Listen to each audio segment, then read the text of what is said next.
Good morning, my dear students. So today we are going to start system programming course. So we will have this course in a medium pace. So I know already you have studied a lot of concepts, but still I don't want it to be very fast because I want the people who have so far not studied system programming or who have not concentrated during the classes will also be benefited now. So we will not be very slow like your normal classes nor be very fast like a crash course. So I want to keep the pace in between, right? So whatever classes we are going to see now will also be uploaded. So once I upload it, I will send you the link, right? Yeah, so here we start the system programming.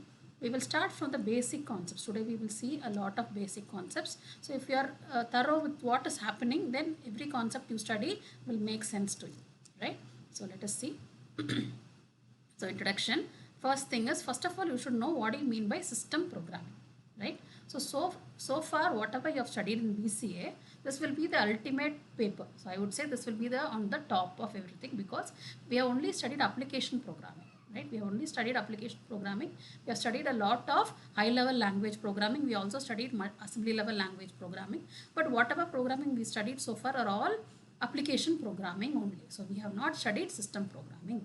This particular paper is targeted to make you a system programmer. So what do you mean by system programmer? You can write your own application or you can write your own program for a compiler. You can write your own compiler, you can write your own assembler, right? You can write your own loader program. You can write, ultimately what you can do, you can write your own operating system. So your operating system, your assembler, your compiler, these are all your system programs, right? So this is not, we are not going to study programming of how I program a compiler, but we are going to study what are the steps. If I have to build my own assembler, how does the assembler work? What are the steps? This is what we are going to study theoretically, right? So that is one thing. In system programming, that is what we are going to study. The second thing is we are going to consider a programming language, right? Though you have studied a lot of programming language, you have also studied an assembly level language 80, 85. But here we are going to use an assembly level language only, but it is going to be IBM 360. Right? IBM 360 is the assembly level language program which we are going to study a little bit. So why? Because it's not a programming paper. We will write a program in IBM 360 and then try to assemble the program. On the way we will see what are the steps in assembling a program. Okay. Same way, what are the steps in macro? What's the steps in creating a macroprocessor, a loader, and so on. So we are just going to use this IBM 360 only in the first unit just to write one program. If you just understand that one program, it is more than enough, right? And with that program, we are going to move on and say, how will I convert that program into a machine level language, right? Since I have started this, so what are all the basic things you should know? You should know what do you mean by a system program? What do you mean by a system program? So system program is going to be the program which will interact with the hardware, which can directly interact with the hardware. For example, if I have to write my operating system, it has to deal with all the resources, right? Which means it has to directly be linked with my hardware. So these system programs are the programs which is going to be directly linked with your hardware, right? So let us start. Yes. So first and foremost thing I have kept for you is the difference between system software and application software. So in this first chapter, we will be having a lot of differences. I will just tell you what is the basic concept, and automatically you can prepare yourself for the difference. Right. The system software, as I told you, it is a machine independent software. It is a machine dependent, which means you have to know the internal architecture of the machine so that you will be able to code it. Internal architecture here meaning you should know how many registers are there, right? So these information you know, only then you will be able to write the program. So only then you will be able to write these system programs. So what are the system programs? A compiler is a system program, a loader is a system program, an operating system is a system program, an assembler is a system program, and so on, right? So these are all system programs. So what do you mean by application software? We have already studied. We have created many application softwares also. For example, an inventory control system. So you're doing a project, right? You're creating applications. All these applications will come under the application software, right? So whatever programming we have studied so far, it's all going to be application programming, application software only, right? So now also in system programming, we are not going to exactly study the programming, but we are going to study how can I program an assembler on my own, a compiler on my own. Is what we are going to study, right? Yes. So before studying what is what, I wanted to tell you, you have 5 units here. Right, first unit is going to be an introduction. Second unit you have assembler. Third unit you have microprocessor. Fourth will be loaders. And fifth is your compiler. So before moving into that, you should know what is an assembler, what is a microprocessor, what is a loader, and what exactly is a compiler. Right, so we will also see all those things. Right. So to start with, okay, so there is a very important 2 mark question here in system programming. The first, mostly it will be asked in the first 2-3 questions. So it is going to be components of a system software. In system programming, what are the components, right? So all the 4 units, all the units starting from 2, 3, 4 and 5, all the 4 units are going to be the components of your system software. So let us see what are the components. First one is an assembler, right? So you have to tell me what do you mean by an assembler. An assembler is a what? What programming it is? Assembler is a system software. First thing is it is a system software. It is used to convert your assembly level language programs into machine level language. We have studied that already. Assembler will convert your assembly level language into machine level. Right? Similarly, I will also finish compiler now itself. Compiler will translate your high level language program into machine level. Okay? Assembler will translate assembly level language into machine. High level language into machine will be translated by your compiler. Right? In the end, what is the work of assembler and compiler?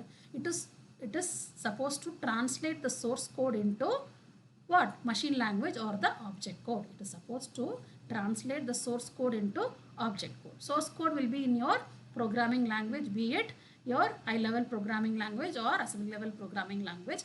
Whatever language it is, irrespective of what language you are using, it should all be converted into machine level language. It means zeros and ones. Right? So we will be discussing that in the assembler chapter. Assembler chapter, we will see how a program written in IBM 360 can be converted into zeros and ones. How do you convert all the instructions into zeros and ones? That is the target of that particular unit. You understand? Yes.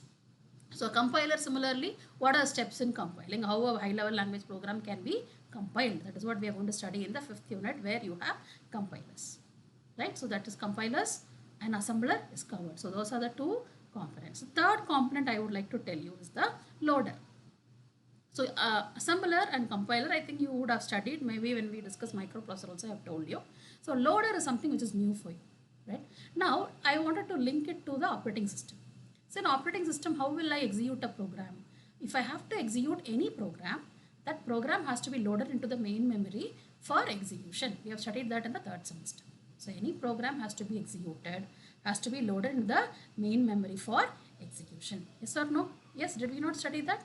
Yes. So what is the work of the loader? The work of the loader is to load the program, whichever program has to be executed, that program has to be loaded into the main memory for execution, right?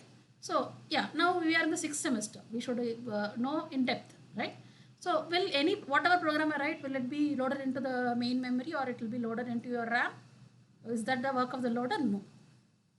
Loader's work is to load the assembled or the machine level language program or your object program, which means whatever program I write, it has to be compiled. Only the compiled object code will be loaded into the main memory for execution. So who will do that loading? That loading will be done by the loader. That's it, right? So loader has to load the object code into the main memory, right? Next thing is microprocessor. So microprocessors you would have actually studied already. What do you mean by microprocessor? Microprocessor you can just relate to functions, right? So especially I would say you relate it to your inline functions in C++. So what they do is wherever there is a macro call. So macro call is function call. Let me say there is a function called sqrt is my function. But wherever I say sqrt of 4, I have to find out the square root of 4. So what happens is whenever a function or a macro, okay, is found, whenever there is a macro found in your program, it has to be expanded. So what do you mean by expanding? You have to, whatever definition is there for sqrt or whatever function you have written for sqrt, that function has to be replaced inside the program. That function has to be expanded inside the program. You understand? Yes. So that is called as a macroprocessor. Macroprocessor here are functions. So whenever you find a function call, usually what happens, how does the function execute? Let us say in C++ or C programming, How does a function execute? If I see a function fact of 5, so fact will be a function which you have written. Your cursor will be transferred to the fact function. It will pass this parameter 5 into the n value. That parameter will be passed inside that function, and then those steps will be executed. Once the function is executed, it will come back to the main program. Even microprocessor subroutines work like that. Your control will be transferred. But macroprocessor doesn't work like that. So you controlling a transfer is going to be more work. Okay, it's called as a overload. So we don't want to do that. So what we will do, we will just wherever you see that function, you will copy and paste that function's coding, okay, inside the main program itself, so that the cursor doesn't have to be transferred. So that is the work of the microprocessor. Compiler we saw. Operating system, of course we know this is also one of the components of system programming. So you know that what is the work of the operating system? It has to do memory management, file management, process management, disk management. You have studied enough of all of that. Yes, so these are the 5 components. So if it is a 2-mark question, just list them. So assembler, comma, loader, comma, microprocessor, compiler, operating system. Just list, it is enough. Right? Yes. Here you also should know some terms. Before entering into the subject, I want you to know what is what. Right? So there is some things which you should know. Right? So I told you that whenever I write a program, that program has to be first compiled or assembled. Whatever it is, it has to be converted into machine level language. That object code has to be loaded into the memory for execution. This is the plain and simple process which is going to happen. Right. So who will help you in executing the program? You have all these things. So your operating system will help you, your assembler will help, your compiler will help, okay, your macroprocessor is going to help, your loader is going to help in the whole execution of the program. These are the things which will play a major role. Right. So for this process to happen, you should remember, you should know some things, right? So what is that is, first one term you should know is called as allocation. First term you should know is called as allocation. So what do you mean by allocation? Okay, so what you should now know is, whenever I'm writing a program, I just consider, or say, let us say that is my assumption. So I'm going to assume that all my program I write, I want to start with memory location 0, right? Because, so that is an assumption. Why? Because whenever I have to move to the main memory, so that time the address is going to change anyways, right? So when I'm writing a program, I'm just writing a program line by line. I'm going to save it as a C program, and then I'm going to compile the program. Then the loader is going to load the program into the main memory. When the loader is loading a program into the main memory only, you will come to know in which memory location it is going to be loaded. Until then, you don't know what is the starting address. So I just assume now that 0 is my starting address. For all the programs I'm going to write, I'm going to assume that 0 is my starting address. So first thing you should know, the assumption here is 0 is the starting address for all the programs, and this 0 address is a relative address. This address is known as a relative address. Right? There is another address called as an absolute address. So what do you mean by an absolute address is, so for example, so let me go to the example and show you, and come back to the slide. Right? Say this is a program, sample program. So we will go to it, we will see what this program is all about. Now, as I told you, see this relative address, the middle column you see, the relative address is, we are assuming every program I write is going to start at the relative address 0. I will start at relative address 0. So depending on the size of that particular instruction, so if it is 2 bytes, 4 bytes, 6 bytes, depending on the size, I will have the next line number. Say, let us say it is 4 bytes, then for 0 it will be, first line will be written at memory location 4, second line will be written memory location 8, and so on. Here every instruction is going to be 4 bytes. So we are going to start from 0, 4, 8, and so on. So these are going to be memory locations actually. But this is an assumption only. That is why you call them as relative address. Okay. But there is something called as absolute address. So how will I get the absolute address? Is only when the program is loaded to the main memory, we will get the actual address where the program is going to reside. Where the program is going to reside. Right? For example, here I am assuming that my program is going to be loaded at memory location 48. Just assuming that I am loading the program into the main memory, and that the starting is going to be 48. So what happens? So now 48 will be the first line, plus 4. 52 will be the second line. 56 will be where the third instruction is going to be stored. Why? Because each instruction needs 4 bytes. So this address, so where the actual program is going to be stored in the main memory, is known as your absolute address. right? This is known as your absolute address, right? If I know the starting address, see 0 is what I'm starting, right? If I know what is the starting address, what is starting absolute address, right? In this case it is 48, which means I can easily calculate 48 plus 0 first address, 48 plus 4 second address, 48 plus 8 third address, 48 plus 12 fourth address, and so on, right? So that is the only thing. If I know the starting position of the first line where my program is going to be stored in the main memory, then with that, and I can add that address to the relative address, and I will be able to find out where my program, where every line of my program is going to be loaded in the main memory, right? So that is why we have two components here. One is called the absolute address, other one is called the relative address. So what is the assumption here? We have written the program. When we have written the program, we have written it in, say, for example, we have written it keeping in mind the relative address, where we just assume that it is going to start from 0, right? So here I am saying, I am writing this program. This is the code when I have written the program, right? I have written the program. The next step is I will compile, I will assemble this program. This is an assembly level language. So I will assemble this program. Then I will load the program into the main memory. Right? So when I write any program, I will start at location 0. Right? Now here when I'm just saying I will be loading that compiled program into the main memory for execution. So now what I should do, I should know what is the address allotted to me. Who will allot it? Operating system is going to allot me one address memory location where I can load my program and execute. Right? So let us assume it has allotted address location 48. Can it be different? Yes. This is just an assumption. You can keep any address.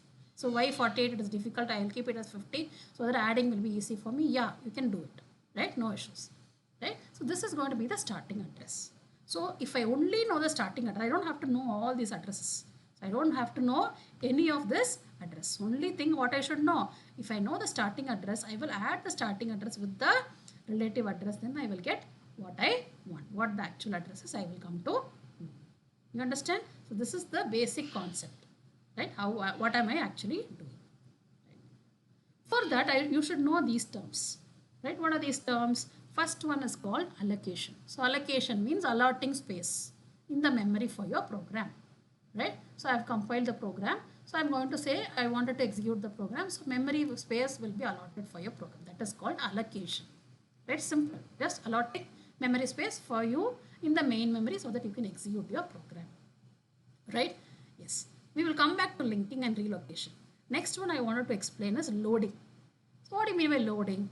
Physically transferring your program, compiled program, into the main memory. Physically transferring, which means copy and paste it in the main memory. You're going to transfer the whole program to the main memory. First space will be allotted, that is called allocation. Once a space is allotted, the program has to be loaded into the main memory. But in between, there are some steps which you should know, which you should understand what is that. For example, linking. What do you mean by linking? Right? So whatever variable I'm using, whatever function I'm using, could be a library function I'm using in my program, I should know where, in which memory location those things are there. Only then I will be able to what? Execute the program successfully without any hindrance. So how can I get that? I have to do a linking. I should link. Every unknown symbol has to be resolved. Okay. What do you mean by unknown symbol? For which you don't know the address. So I have loaded the program. I know where every instruction is. But I don't know where these variables are. For example, variables, the functions, the libraries. You don't know where they are. Right? Only if you know them, you will be able to do the linking. Right? So how will we know that? I have taken one example which is from the loader.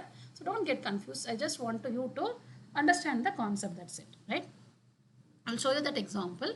From that you will be able to understand what actually we are doing in linking. What is that we are doing in linking? Yes. Okay. Yeah. Don't faint. It's not a difficult thing at all. This is an example given. I could have used a very, very simple example also. But since you will also be studying this direct linking loader, this example you're going to study, I thought why to have another example and confuse. So we will take the same example. Only the variable names, the program names are little very it's like an abbreviation, right? That's the only problem. Otherwise, I think it is very simple to understand. I will tell you what it is, right?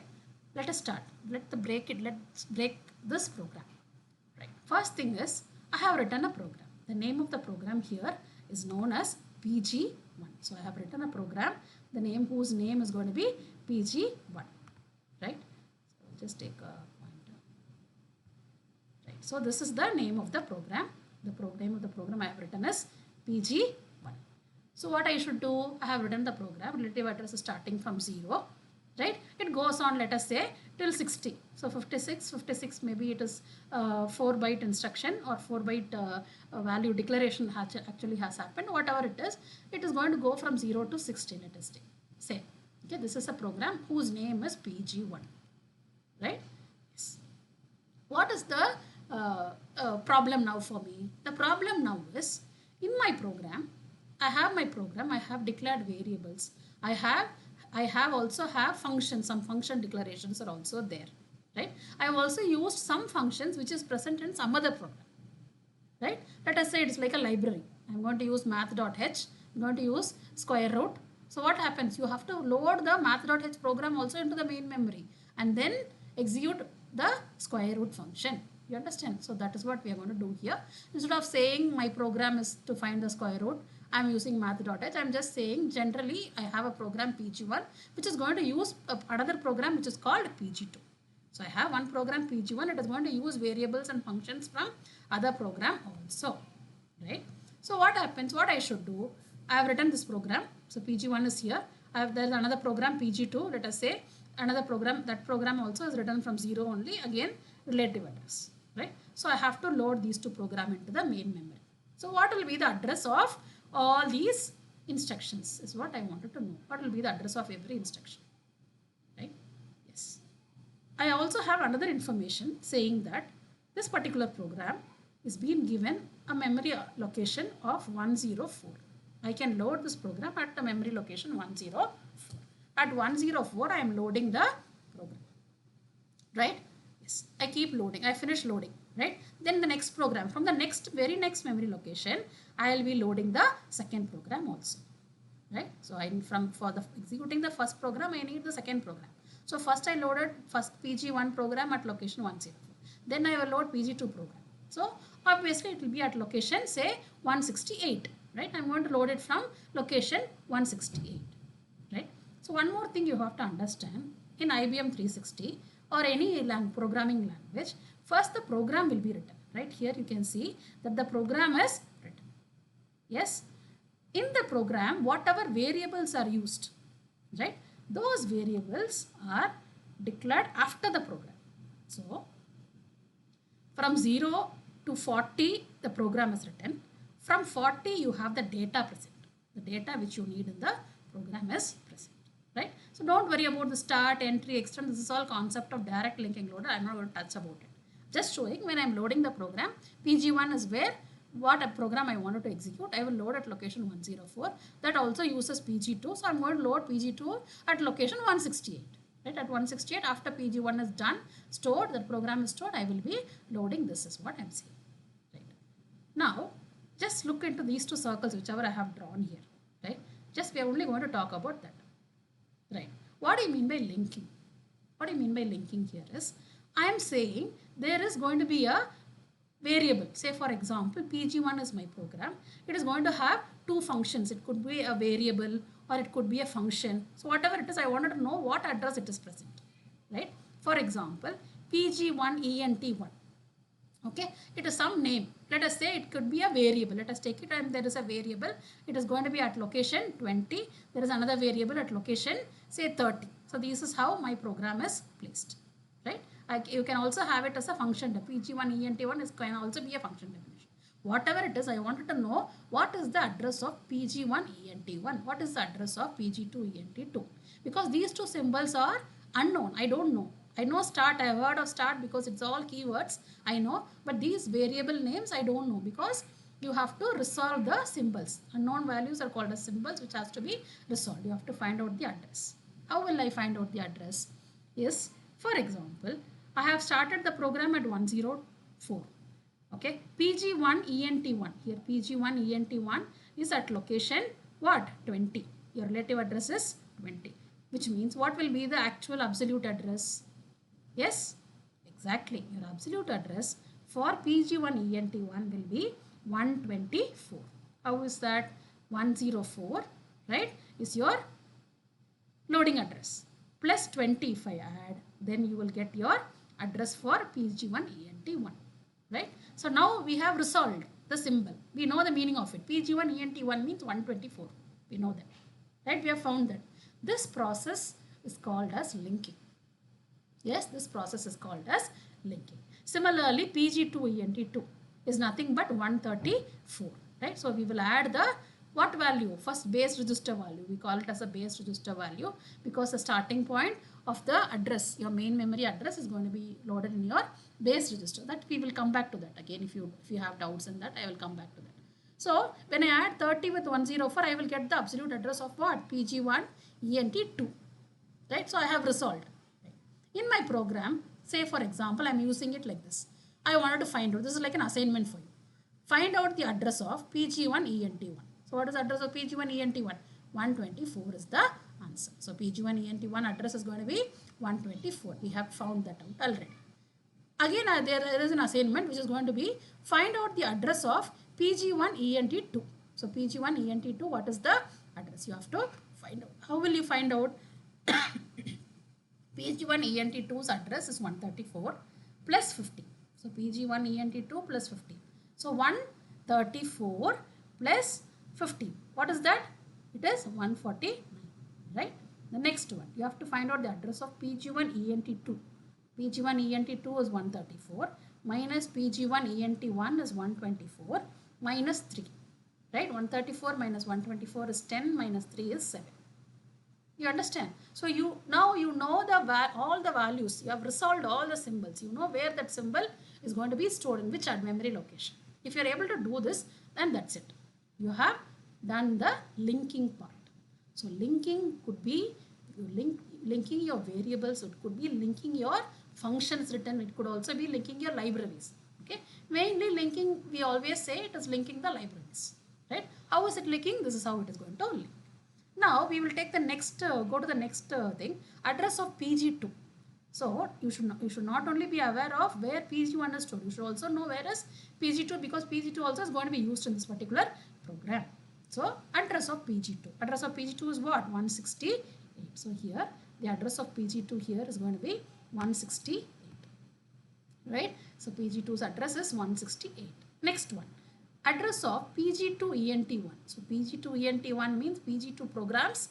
There is some variable or a function. What is that address? It's here, it says 16. Right? So what is it actually? 168 plus 16. It is going to be 168 plus 16. That is an address of PG2ENT1. PG2ENT1 is 168 plus 16. Right? Plus, what is it? I am using PG2 program itself. Where is PG2 stored? PG is stored at location 168 minus PG1ENT1 plus 4. PG1ENT1 is here, which is 124 plus 4. So you do the math. What you will be getting is 232. Why are we calculating these addresses? We are just understanding, has my linking done perfectly? Is there any loopholes in between? Am I able to find out addresses of whatever I want?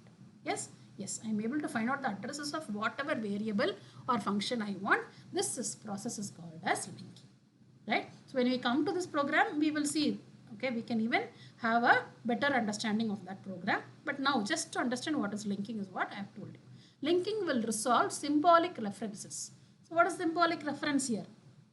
Symbolic reference is nothing but you are breaking these names, unknown names like your variables, right? Like your library functions, all these things you are going to resolve and find out the address of them. That's it. Right? The next one is called relocation. Right? So what do you mean by relocation here? So here, so we have told unknown symbols. Yeah, we have done it.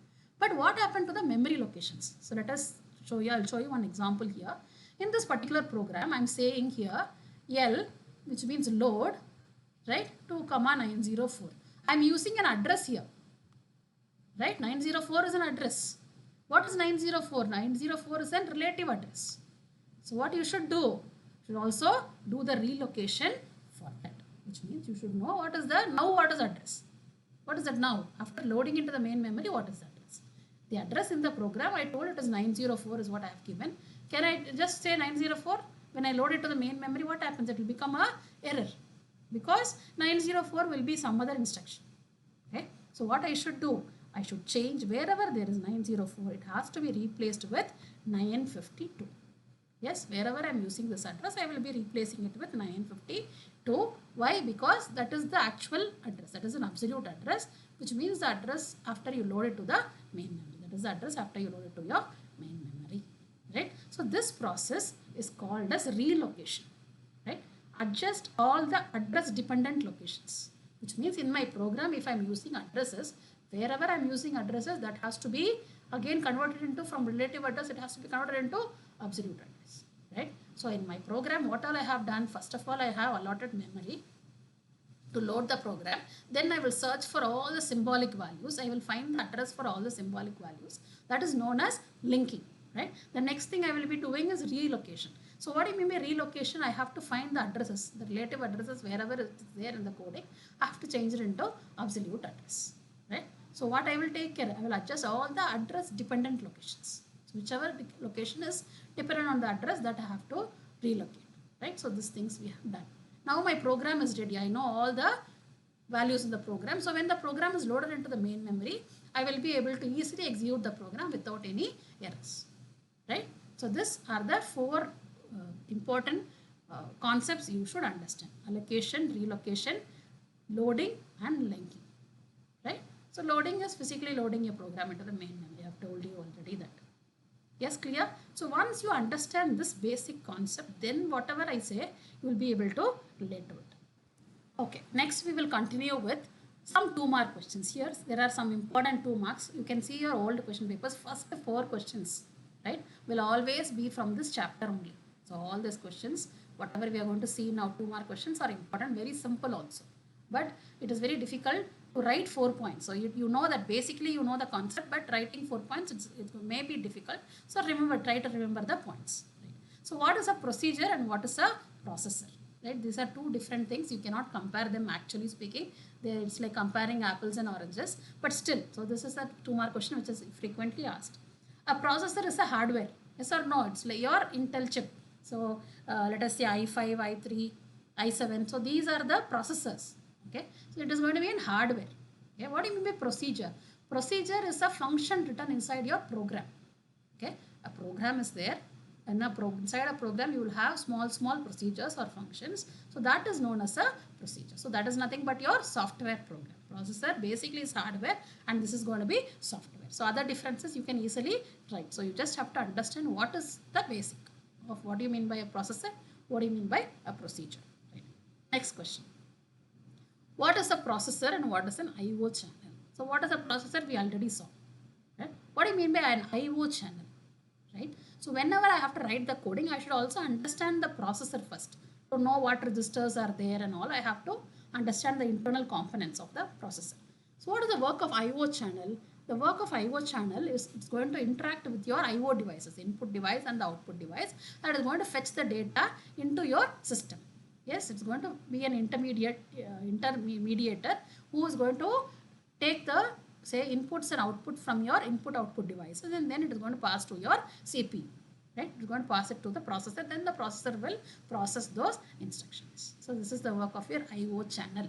It is just going to be an intermediate which is going to gather or say receive and send data from your input and output devices to your CPU, to your system, to your computer. So that is the work of your I/O channel. So this is another important question which is frequently asked.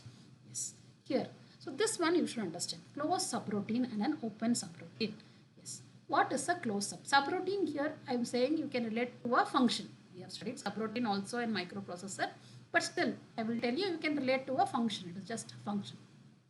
A closed subroutine will be stored outside the main routine, which means it is a function. It is not stored inside your main program. It is going to be stored separately. So whenever there is a function, let us again take the same example, sqrt or fact of 5. What I should do? Whenever fact function is going to be there in your main program, your control or your cursor will be transferred to that fact function, execute that function, and come back to the main program. Yes, this kind of subroutine. This is the usual procedure. Yes, in any programming language. This concept is called as closed subroutine. Right? So, but in macroprocessor, you have studied that the function call will be expanded. Yes or no? So, we will see that. So, what do you mean by open subroutine is something like your macroprocessor. Okay, or I would say I will relate it to your inline functions in C++, right? So what happens whenever a macro definition or a function is spotted? So let us say there is a function in your main program, it is sqrt. Instead of transferring your cursor to the function, what I will do, I will copy the function and paste it here. So what happens, sqrt, a function or your fact function will directly be written inside your program. It is like your inline function. That is called as your open subroutine. So because of doing this, there are a lot of other things also which is going to happen. For example, in closed subroutine, since I'm transferring the cursor, it is going to be what? It is going to be seen as a HUD, like what do you say, overhead. It's going to be seen as a overhead, or the transferring process it's going to be time consuming, and it's going to consume a lot of space also, right? So that is going to be the problem. Whereas open subroutine, you can copy paste. But again, the disadvantage here is, what is the point of writing a function then if I have to again every time copy paste? How many other times I cannot repeat the code? Here function itself is the concept of function itself is that you will minimize the code. You can run only once you write, it's enough. Every time we can go there and execute. But here that is going to be not going to be beaten. So you have to just know what are the differences of this. Basic concepts, if you know, you can always see what are the various points listed out here. Next one is interpreter compiler. So this difference you have studied from the scratch. Both are translators, which is going to interpreter is going to translate line by line, whereas compiler is going to translate the entire program all at once. Yes. So what is the advantage of using an interpreter and what is the advantage of using a compiler, and which are the programming languages interpreter is used, which are the programming languages compiler is used. So this is what you're going to list it out, and that is going to be difference between interpreter compiler. This also could be a 2-mark question. Yes. Yeah, this multiprocessing and multi-programming. Yes, this term is usually confusing, right? Since we studied multi-programming in operating system, we will first start with multi-programming. So what do you mean by multi-programming is, so there is only one processor, right? It has to execute your program. So when I'm using one processor, only one program it can execute at a given time. At a given time, one processor can only load one program and execute it. Okay, but that is going to be time consuming. So what I did in operating system, I did something called as scheduling. So what I will do, I will, when this particular first program goes for IO operations, I will load a second program and execute. Once that finishes the IO operation, I will execute the first program, and so on. For this process, what I did is called as multi-programming, which means programs are multiple, processor is only one. Okay, remember like this. Programs are multiple, but only one processor is there. So I am going to juggle with that only. One processor keeps switching between programs. That is called as multi-programming. What is multi-processing? Processors are multiple. So now we have come to an age where one program itself is so big, okay, and so complicated that one processor is not enough.